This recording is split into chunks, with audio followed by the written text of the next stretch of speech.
Happy New Year! I just wanted to share some of my resolutions and quilts that I want to make next year. Some of these resolutions are ones that I had this year as well, and I just thought it worked out well enough to do it again. The first one is to finish 5 UFOs. I've currently got 18. I'll make a separate video going through all of them and how likely I am to finish them next year. Some are definitely more likely than others. I'd like to make more donation quilts next year as well, larger sized ones. I've mostly been making the like baby sized ones that are 36 inches square since they work up really easy and it gives me like an easier thing to practice my machine quilting on. I'd love to learn a new technique. I'm leaning towards either embroidering details on quilt tops or trapundo, where it's like you do some quilting and you put extra batting in it, I believe, to like give a raised effect. I'll have to look more into that.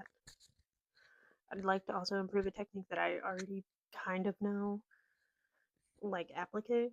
I've only done like needle turn and some rough, like raw edge. I'd love to try like maybe using the freezer paper to see if that helps, as well as like learning more about color theory and how that affects the quilt. And finally, this was inspired by Spotify Wrapped, even though the quality of Spotify Wrapped has gone down in the last few years.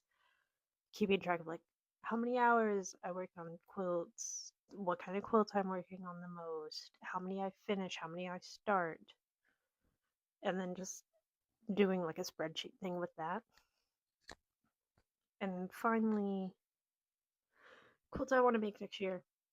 I don't think I'm going to make all of them, but these are ones where it's like if I'm itching to start a new project, I should reach for one of these first instead of something new and eye catching. Um, I think the most likely one that will happen, there's 7, is I'd love to do a Formula One quilt, like a temperature quilt, but for all of the races and sprints and who finishes on the podium and what team they drive for. I still gotta plan that out. I don't I don't know what the plan is for that one yet, but I think I have till March before the first race. So hopefully I'll figure it out by then. Um, most of these are patterns that I already own. I just haven't made. The only one that isn't a pattern um, is the Alamance Rose. Lynn Georges talked about it at a quilt guild meeting that we had at the end of this year. She's from North Carolina. It's going to be featured in the Uncoverings 2025 papers, and I just thought it was really cool. It's got that applique. I'd love to do like the 3 striped sashing and checkered border because it's a very southern thing to do. It was like this is on marker for a southern quilt, and I think that'd be really fun to do. Uh, Physical patterns that I do have that I would like to make is the Woolly Stars by, let me see, because I can't read it on the phone because, oh, I'm really bad at reading. Corey Yoder. But instead of doing like all Ohio stars, I'd like to do a variety of stars, like a Sawtooth, maybe a Lemoyne. Just give these sheeps different personalities.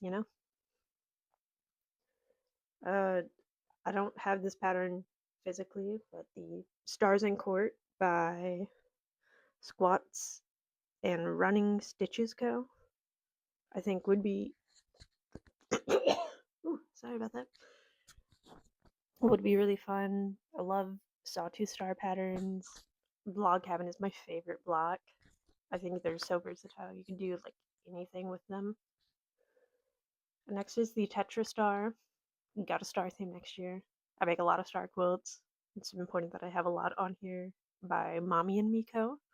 They also did the Sampler Nursery sew along this year from like January to September. I didn't finish it, but I will next year. Let's see. This one, The Love Never Ends by Quilted Expressions, designed by Joanne Cost from the 80s. I saw this one in an old quilt magazine. I like to collect old quilt magazines.